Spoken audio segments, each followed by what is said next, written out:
오늘의 말씀은 출애굽기 17장 8절부터 13절입니다.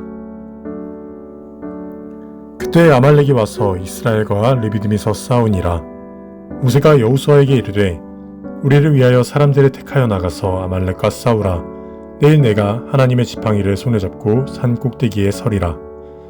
여호수아가 모세의 말대로 행하여 아말렉과 싸우고 모세와 아론과 훌은 산 꼭대기에 올라가서 모세가 손을 들면 이스라엘이 이기고 손을 내리면 아말렉이 이기더니 모세의 팔이 피곤함에 그들이 돌을 가져다가 모세의 아래에 놓아 그가 그 위에 앉게 하고 아론과 훌이 한 사람은 이쪽에서 한 사람은 저쪽에서 모세의 손을 붙들어 올렸더니 그 손이 해가 지도록 내려오지 아니한지라. 여호수아가 칼날로 아말렉과 그 백성을 쳐서 무찌르니라. 아멘. 오늘은 출애굽기 17장 8절에서 13절까지 말씀을 묵상하도록 하겠습니다. 오늘 본문의 말씀은 이스라엘 백성들이 출애굽하는 중에 광야에서 아말렉이라고 하는 아주 강한 적을 만나 싸우는 그런 전쟁에 대한 이야기입니다. 8절의 말씀을 보십시오. 그때에 아말렉이 와서 이스라엘과 르비딤에서 싸우니라 이렇게 되어 있습니다. 이스라엘 백성들은 430년 동안이나 애굽에서 종살이 하다가 이제 하나님의 능력으로 해방을 받았습니다.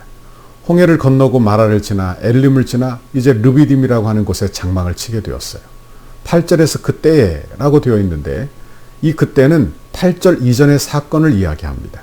르비딤에서 어떤 일이 있었어요? 르비딤에 장막을 쳤는데 그곳에 마실 물이 없는 거예요.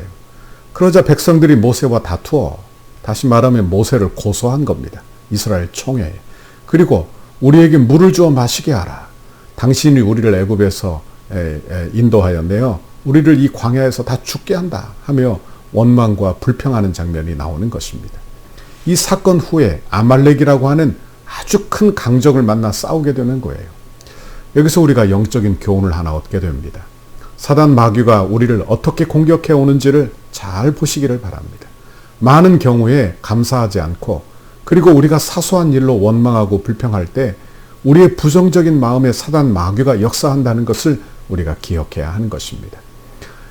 오늘 본문이 신명기 25장에 가면 어떻게 아말렉이 이스라엘을 공격했는지 더 자세히 설명하고 있는데 여기 보면 이런 말씀이 나와요.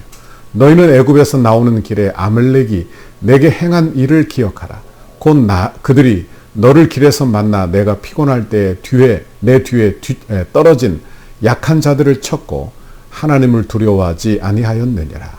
그러니까 아말렉이 어떻게 했느냐? 뒤에 처진 사람들, 피곤해서 뒤에 뒤떨어진 사람들을 쳐서 그들을 죽였다. 그런 이야기예요. 그런데 아말렉은 이스라엘과 전혀 모르는 민족이 아닙니다. 그들의 야곱의 형, 조상인 야곱의 형, 에서의 후손들이 바로 아말렉이에요.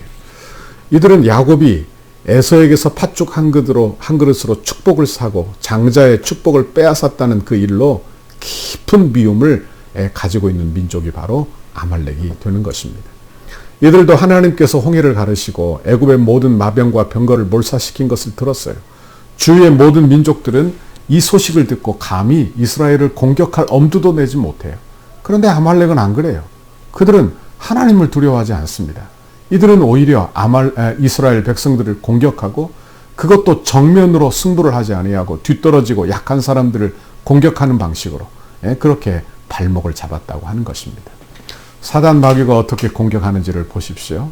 사단은 신앙생활을 하긴 하는데 세상 일로 피곤한 사람들, 열심을 잃어버리고 뒤처진 사람들, 원망 불평하며 늘 그렇게 쏙닥거리는 사람들, 이런 사람들을 공격해 온다는 그런 이야기예요. 성도는 그러므로 어떤 문제를 만나면 두 가지 선택을 해야 하는 것입니다. 하나는 문제만을 묵상하는 일이요, 또 하나는 하나님을 묵상하는 일입니다. 이스라엘 백성들은 문제를 만나면 문제만 늘 묵상을 했어요. 주야로 문제만 묵상했어요. 목마름의 문제, 거기에 집중했고, 그리고 배고픔의 문제에만 집중을 했어요. 우리도 그렇죠. 문제가 생기면 주야로 그 문제만을 묵상하지 않습니까? 힘든 일, 날마다 밤이고 낮이고 힘든 일 생각합니다. 미운 사람들, 그 사람을 주야로 묵상을 해요. 그러니 어떻게 되겠어요? 그 일에 사로잡혀 하나님을 보지 못하는 것입니다. 그 문제 위에 계신 전능하신 하나님을 바라보지 못하게 되는 거예요. 사단 마귀가 우리 안에 드는 불평하는 마음, 원망하는 마음, 부정적인 생각을 얼마나 잘 활용하고 있는지를 깨달아 보시기를 바랍니다. 그 마음 가운데 역사하여 우리로 하여금 얼마나 손해를 보게 하는지, 얼마나 은혜를 받지 못하게 하는지.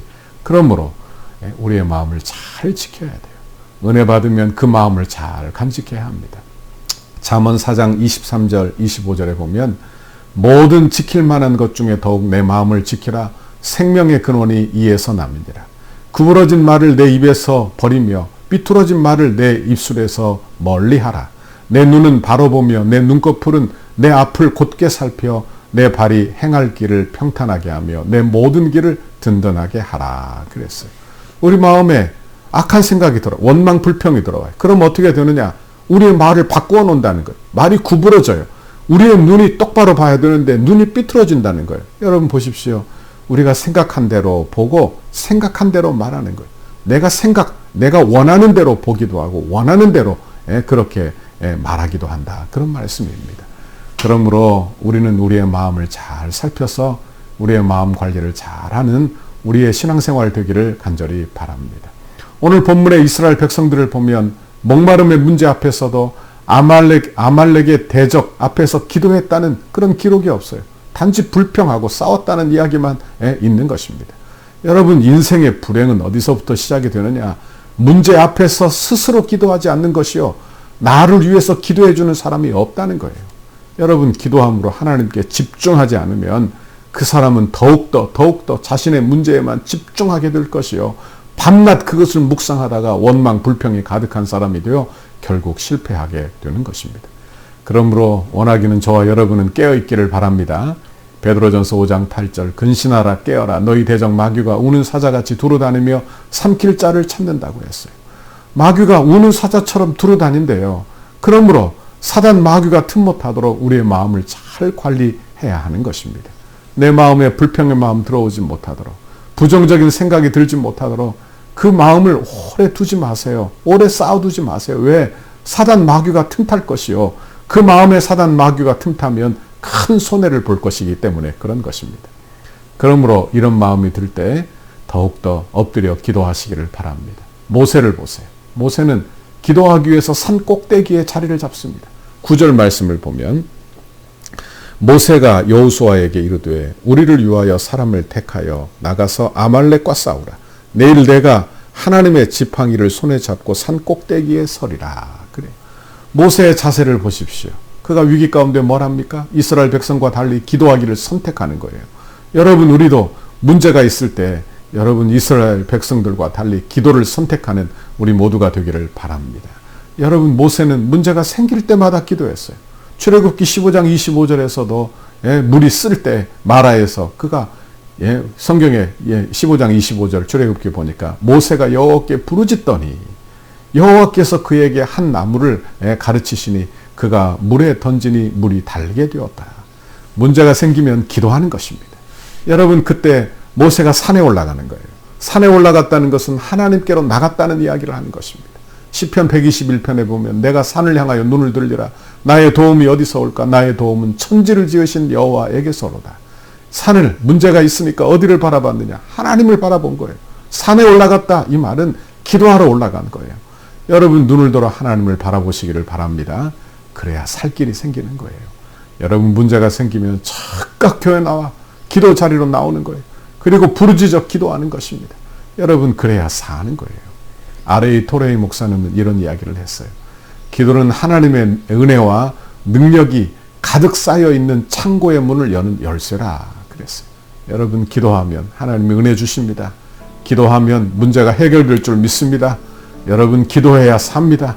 원하기는 저와 여러분이 오늘 하루도 기도하는 마음으로 오늘 하루 사시고, 기도하는 마음으로 여러분의 직장과 그리고 가정에서 생활하시고, 그래서 기도함으로 간절한 마음으로 주님의 은혜를 사모하는 마음으로 살 때 하나님께서 여러분의 문제와 어려움, 위기를 해결해 주시는 것입니다.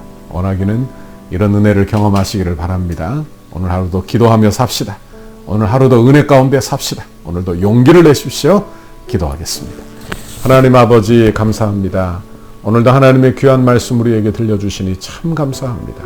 아버지, 우리 주님 우리에게 기도하라고 말씀하시고 하나님, 이스라엘 백성들은 어려울 때 기도하지 아니하고 원망 불평했는데 모세는 어려울 때 주님 앞에 나가 간구하고 기도했습니다. 우리도 어려울수록 주님 앞에 나와 간구하고 기도하여 응답받는 믿음의 사람들이 다 되도록 복에 복을 내려 주옵소서. 감사합니다. 예수님 이름으로 기도하옵나이다. 아멘. 우리 교회를 향한 주님의 뜻을 이루소서 100대 기도문 목요일 역동성 있는 건축 과정을 위해 15페이지입니다. 시간의 최적화가 이루어져 정해놓은 공사 기간에 흐트러짐이 없이 진행되게 하옵소서. 한 건의 안전사고와 부실공사가 발생하지 않도록 공사 현장을 보호하여 주옵소서. 불미스러운 일이나 어떠한 사건, 사고 없도록 하나님께서 보호하여 주시고 은혜로 인도하여 주옵소서. 공사 차량과 공사 장비가 오갈 때 사고가 없게 하시고 이 일을 위해 교회가 합심으로 기도하게 하옵소서. 일용직 인부 모두가 건강하고 안전하게 하옵소서. 공사기간과 날씨 등 모든 환경을 주장하셔서 공정에 아무런 차질이 없게 하시고 악한 세력이 범접하지 못하도록 보호하여 주옵소서. 공사 중에 성전터에 기도하기 위하여 오고 가는 성도들의 안전을 지켜 주옵소서. 공사 중에 성도들 가족의 안전도 지켜주셔서 기도에 어려움이 없게 하옵소서. 건축에 필요한 모든 재정이 시기 적절하게 잘 채워지게 하시고 재정의 활용도가 높아져 재정 누수가 없게 하옵소서. 성도들의 눈물이 담긴 헌금을 빈틈없이 관리할 수 있도록 재정을 담당하는 실무자들에게 정직함과 지혜를 주시고 건축 헌금을 드리는 성도들에게 복을 주셔서 은혜의 간증이 넘치게 하옵소서. 모든 건축 재원이 순조롭게 마련되게 하시고 공사 과정과 준공에 이르기까지 모든 진행 과정에 재정 집행에 어려움이 없게 하옵소서. 건축으로 인해 사역이 위축되지 않고 오히려 풍족하게 채워지는 성령의 역사가 일어나게 하옵소서. 공사 과정에서 발생할 수 있는 모든 민원의 소지를 차단하여 주시고 행정당국과 적극적이고 긴밀한 협력 관계를 구축하게 하옵소서. 건축이 진행되는 동안 지역사회와 이웃 주민들과 깊은 신뢰 관계를 형성하게 하시고 덕소교회에 대하여 기대감과 소망을 품게 하옵소서. 인접 건물이나 대지 소유자, 인접 주민들과 친밀한 관계 속에 무진동, 무소음, 무분진 공법으로 안전한 철거와 안전한 터파기가 되게 하옵소서. 적절한 공사기간, 공사비 절감, 최고의 품질을 위해 세밀한 업무가 이루어지게 하옵소서. 건축에 사각지대가 없게 하시고 관계자들이 아름다운 손길로 섬기게 하옵소서. 건축의 모든 과정에 지자체와 은혜로운 협력관계가 유지되게 하셔서 덕소와 남양주 지역의 영적 부흥의 긴밀한 협조가 이루어지게 하옵소서. 건축의 모든 과정을 세밀하게 인도해 주옵소서. 공정관리, 원가관리, 품질관리, 계약관리가 잘 이루어지게 하시고 조금의 지체함도 없이 계획대로 순적하게 진행, 완공되게 하옵소서. 신실한 인테리어 업체가 선정되게 하시고 가장 튼실하고 아름다운 내장이 되게 하옵소서. 건축 과정의 부흥이 시작되게 하시고 건축 현장마다 강력한 여호와 일의 임재를 체험하는 은혜의 성지가 되게 하옵소서. 건축 감리사의 성실하고 책임감 있는 감리를 통해 건축의 마무리가 완벽하게 이루어지게 하옵소서. 예수님의 이름으로 기도합니다. 아멘.